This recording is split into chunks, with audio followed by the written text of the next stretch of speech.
Welcome to Mocktails and Masterpieces with the Indianapolis Chamber Orchestra. On today's episode, we welcome our host, Joshua Thompson of Classical Beat, and Bill Barclay of Concert Theater Works to discuss the Chevalier, which we will present on May 16th at the Madam Walker Legacy Center. Bill Barclay, it is such a privilege to chat with you today about The Chevalier, a musical play, which is going to be on stage here in Indianapolis on April 16th at the historic Madam Walker Theater. I've done so much research on you, and you have such a renowned career serving as music director of the Globe Theater from 2012 to 2019, currently as the artistic director with the Concert Works Theater. You've got over 120 productions, 150 concerts to your credit, and I have to ask you, with so many productions under your belt and so many to choose from, what is it about the history of Joseph Bologne that's so captivating to you that you just felt compelled to resurrect this almost mythic story about this gentleman? Because I had never heard about him before. Yeah, yeah, yeah. Okay, so this is really the thing that happened to me. It was about 2018 or so, and we had just done Farinelli and the King on Broadway with Shakespeare's Globe, which is a play with music about the famous countertenor orchestrato singer Farinelli in the 17th century. And I came back to London, and I had a fabulous conversation with two board members of the Globe. They said, we have the story for your next theatrical concert that the Globe should produce. And I said, what's it about? And they said, Joseph Bologne, Chevalier de Saint Georges. And I said, who's that? And these were two people of color. One was Chichi Nwanoku of the Chineke Orchestra, and Margaret Casely Hayford, CBE, who then became chairwoman of the Globe. And they both looked at each other, and I immediately sensed that there was a problem here. And here I was, a musicologist who had spent his career largely exhuming historically informed performance from, sometimes very marginalized characters through history, and I had never heard about this first major composer of African descent and his historic contributions to all different kinds of major things that we take for granted today. Everything from obviously music composition, the creation of the composer, violinist idea, fencer, first general of a European military unit in European history, freedom fighter who tried to abolish slavery in France, and is a phenomenal composer. And so I started reading what I could about him, and I just kept uncovering moments when history could have celebrated this person and didn't. And I realized that there was a huge opportunity to tell his story. And so I pitched it to a bunch of orchestras, and I wasn't at that time writing a lot of theatrical concerts. I was working for the Globe, and I was producing what they decided needed to be produced. I hadn't started Concert Theater Works yet, and suddenly, I realized that these orchestras who had never played Bologne weren't going to start now, Right. and that if I was going to try to tell his story, I was going to need to do it myself. So, was it a hard sell, a hard pitch? Obviously, because much like you, when you find out about this person, that rabbit hole just gets so deep. I like to call him like the LeBron James of his era. I mean, the dude That's did right. absolutely everything. We all know the story of how sometimes education and higher ed or just in general works. It's about haves, have nots, who's included, who isn't, and we know who ends up on the cutting room floor. So as compelled as you were, the enthusiasm when you go to these orchestras with the idea, with the project and the history, is it a hard sell? And if so, how did you kind of beat the drum so effectively, like you clearly have, to really make the case not just for your work, but for this forgotten history nearly of this incredible Renaissance man who it should have been celebrated, should have been talked alongside with Mozart and all these other luminaries of the classical era. Well, at first I didn't have a great reputation for creating these works. I hadn't started writing these 2 dozen theatrical concerts. The Chevalier was really my one of my first real forays. And so I wasn't pitching myself to write it. I was telling these orchestras, look, you've never played Joseph Bologne. you ought to commission a playwright to write this who knows a lot about this. And I would love to be the musicologist as I was for Fair and Alien and the King and just help the music and the story overlap to give a more complete picture of this man. Yeah. And to be honest, I think I didn't get a lot of traction at first because this is going to be a familiar problem. You know, Bologne's music doesn't sell. Why? Because they've never played it. Hmm. Why haven't they ever played it? Because it doesn't sell, and onwards and on and onwards. So it was until the Boston Symphony, who I had made some theatrical concerts before. They're really my home orchestra. I'm from Boston. They're one of the greatest orchestras in the world, and they just opened the Tanglewood Learning Institute for these sort of hybridized formats. And when I said in their inaugural year, someone should do this piece, they said, okay, well, we'll put you in the diary. You've got 6 months. And I said, I'm sorry, who's going to write it? And they said, well, you, of course. And I thought, well, golly, geez, wow, okay. And so I started researching my socks off, and then, the rabbit hole just gets a lot deeper. You discover that he's roommates with Mozart, that Mozart lifted some ideas from him and was deeply inspired by him, all uncredited, of course. And then there's his tutelage, direct tutelage of Marie Antoinette, and the conversations they must have had over equal rights and slavery and everything else, and so this play started to form in my mind, and I really had to write something. So what came out was scenes of a play with his music, and the response was so euphoric because I think people sensed not that the material was fabulous at first. We did a lot of work on it after that premiere, but that people could feel the pent up release of this man. Mm. That it was time for him to take his place in our cognizance, and that everyone else in that room was just as dumbfounded of the omission of Bologna in our history as I was. And that was in 2019. So then once we'd got that out and I started shopping it around, people were more interested because Tanglewood had given it its imprimatur. But then George Floyd died, and we entered the Great Awakening. Yeah. And classical music then belatedly realized that it had the problem I had been beating the drum about, which is you're not playing these marginalized composers. And that's when we got a lot more bookings, and now the piece has been performed in some 20 cities around the world, and it comes to Indianapolis. Yeah. I have to say, if this is your first or one of your first forays into this, like, kudos, way to go. Like, knocking it out of the park first time out the gate. You've touched on something. I want to kind of drill down into this as well. The time period in which Bologna is living, it is so dense. It's one of my favorites because the geopolitical sphere is full of conflict and contradiction. It's the era of the global slave trade. It's the era of imperious nation state building. And as we know, the histories of the era's luminaries primarily center around the victors, right, as it were. And so I'm very curious, how did you go about sourcing credible research materials to ensure accuracy, to minimize mythology, all while crafting compelling theater? Like, that's no small feat whatsoever, especially on the research end, because some of the sources out there that are used continually get debunked. And then we have to wait for other researchers to come in and say, hey, here's probably the other side of the story, or it's probably more likely this. So, how did you even begin figuring out where to start and what was fact from fiction? It's an excellent question, and you've identified some of the problems just in the way you eloquently frame the issue. Bologne's historical record was totally twisted and turned in the 19th century and sensationalized and exoticized, to be Yeah, honest, yeah. in novelesque ways, around his race and around his virility and around his incredible ability to perform and be magical on stage. And then his legacy was largely forgotten. And he was overly sexualized, and it's partly because he couldn't legally marry because of his race, and so he didn't have a wife in a traditional family, and so it's just lots of BS Hmm.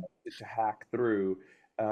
Fortunately, Gabriel Banat, who was a violinist in the back of the New York Philharmonic violin section for many years, took time in his retirement and wrote the authoritative biography about Bologna with stuff with loads of primary documents, and that is the book to read about him. It's forensic. You really trust him. This is one violinist writing about another, and this is not an effort to sell tons of books. This is an effort to set the record straight. And so you can blow past a lot of the BS and really get to the source, and you can see the facsimiles of the docking history of the boats that he took, and the concert programs of the programs that he planned of his own music, and so you could really understand certain contentious issues like his being denied the job to run the Paris Opera because of his race and why that might have happened. And then it wasn't enough just to exhume him, because you've got Marie Antoinette for another series of reasons around her gender, also hypersexualized, Mhm. also with lots of events in her life that were totally fabricated by the press to smear her to take down the monarchy. And so you have one person marginalized because of their gender, another because of their race, and that also creates the sort of boiling hot center of the drama on stage between the two of them. The sort of parlor game of, did they or didn't they, is the least interesting fact. The key thing is that France is still engaging in slavery, and it's just 3,000 miles away. It's in the Caribbean islands, and it's not on mainland France. And like Britain, the French thought, well, we don't enslave people. There are free blacks in Paris, and they're living lives like the Chevalier de Saint Georges. Meanwhile, the crown was totally being funded by slavery happening thousands of miles away. So all of this was cooking up, and as you correctly note, the history of France at that time is as dense, as interesting, as resonant with today. This is just before the French Revolution that Bologne, of course, fights in with Alexandre Dumas, another mixed race person from history, who's the general of his Légion de Saint Georges. It just gets more and more interesting the way you look at it. The banks collapse, the finances collapse, and the monarchy is toppled, and Marie Antoinette is killed, and Mozart nearly dies, and it's really, really, really dense, and ultimately we'll never know what actually happened there. And the play, a theatrical stage, is not the place to say precisely what was said and what wasn't. It's a place to inspire us to learn more, and that's, I think, what the work does at its best. I love that. I have to be honest with you, growing up as a kid, history was not my favorite subject because I'm like names and dates, boring. But now we have like there's a musical score to world history that I find to be really compelling. The Enlightenment is kind of my favorite period to come at a musicological standpoint because you have the philosophies of Voltaire and Rousseau and the scientific method develops and the rights of man. I'm like, but how ironic, Haydn is able to commission things because the global slave trade is funding all of this. So it is this really conflicted, such just, yeah, just a very at odds time within and of itself. And so I want to kind of switch gears just a little bit. Let's go to the cast of characters, right? Let's the actual characters in the play, and perhaps even the people who play them in this production, how their stories are intertwined with each other, and how does the music of Joseph Bologne really help underscore the primary themes of the play? Well, he is the creator of several violin concertos that he debuted himself, conducting the orchestra and somehow playing the soloistic part. And so you have a sort of proto Paganini who is just the center of attention. He also was an incredibly handsome guy, very well dressed, very smart. And so he was able to dazzle with his virtuosity as a composer and as a violinist and as a statesman, as a diplomat at the same time. And so he was a very flashy individual, and he's one of the most famous people in Paris at the time. And his music is interesting. It sounds a lot like Haydn, except sometimes more playful, if that's even possible. But the innovation that we focus on, his musical innovation that becomes a feature of the play that I've written, is important because it's one of the things that Mozart draws from is the idea of the symphony concertante, of having two soloists, not one, and not neither leading the other, but an equal distribution of soloistic limelight, and also taking the themes and the melodies and the flash and distributing them among the other parts of the orchestra. And I see in this a nod towards equality. So the soloist, the person who can do it all, is still distributing some of the great parts among his string quartets, distributing it to the piano who plays the melody. And Marie Antoinette calls him on that in the piano lesson. Why does the piano have the melody? The piano is an accompanist here, and he's saying it doesn't have to be an accompanist. We can both share. And so I turned that into a dramatic license for him to, in a very coded way, try to seed equality into his music, because if he was too vocal about it, it would get him killed. That's brilliant. I really think it is, in such a subliminal kind of way. The equality between the two instruments, spreading the wealth amongst the orchestra, and to be honest with you, really kind of being that harbinger of moving from a traditional classical to like this is what classical music or just music in general can be, should be shared equally amongst all parts. I really hope folks pick up on that because that was kind of a kind of moment for me right there. That's incredible. This production continues to tour with absolute rave reviews and acclaim. I've read, several from the New York Times and whatnot. And sometimes it's nice to get those, but let's move beyond the reviews because I think this is what's actually going to have the lasting power. Everyone's not a music critic. We have more regular people out and about, and we're the ones who kind of share the glory and the beauty of what this production is, and we carry that forward despite the reviews and whatnot. What do you hope people really take away from the play, whether they be classical music aficionados or novices? Like, what is the main thing that you kind of hope to be contagious when you had this wonderful like spirit of enthusiasm to learn about the man's music and his life? What do you want other people to share with you? The big thing for me is how many other Joseph Bolognes are there waiting to be discovered? Yeah. And the larger thing is why is classical music so darn white? So a piece of this is we got in touch with the Sphinx organization in Detroit early on to talk about their National Alliance for Audition Support, which is an amazing scheme whereby they fund auditions for deserving musicians of color to win these jobs so that more of the hundreds of orchestras around North America have Black and Latinx musicians in them. And the audition point is the weak point in the chain for a lot of these people who've been Mhm. able to afford an education, but they can't necessarily afford the 10, 15, 20 auditions where they have to fly with their double bass to Cleveland or Ontario and audition, take out a hotel room and audition and then do it again until they get one of these major jobs. And it's where race and financial injustice sort of overlap, and they need a little help to get there. And so the way that scheme is funded and the way those musicians get those grants is that orchestras join the alliance and pay a very small amount, between say $2,000 and $5,000 a year, which is a rounding error for most organizations, to give a pot, and then the Sphinx doles out these audition grants and then helps these musicians, deserving musicians, get auditions. And so what we decided to do was every orchestra that performed the Chevalier would have to join the National Alliance in order to bulk up the audition grants.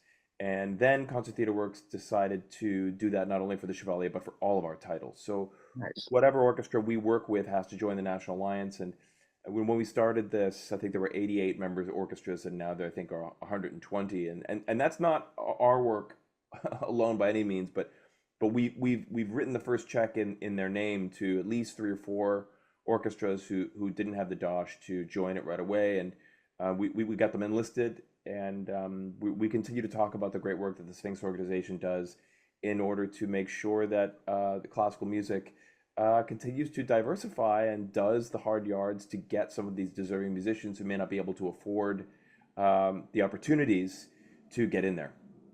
And the Indianapolis Chamber Orchestra is a very proud member of that cohort. I needed to go back through my notes here and recorrect things because we're excited to have this here at the Madam Walker Theater in Indianapolis on May 16th, not April 16th. I'm like, you're not coming here in the next week. May 16th. We are super excited.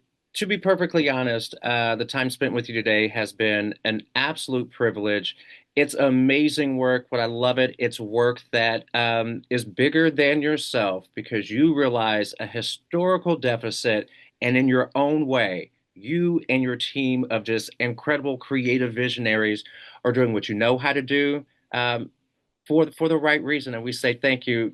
Being here with you today has just been awesome. I've already got my tickets. I'm gonna be in the front row. I can't wait. Bill Barclay, thank you so much for joining with me today. My word, my pleasure. Thank you so much, and see you at the show. Absolutely.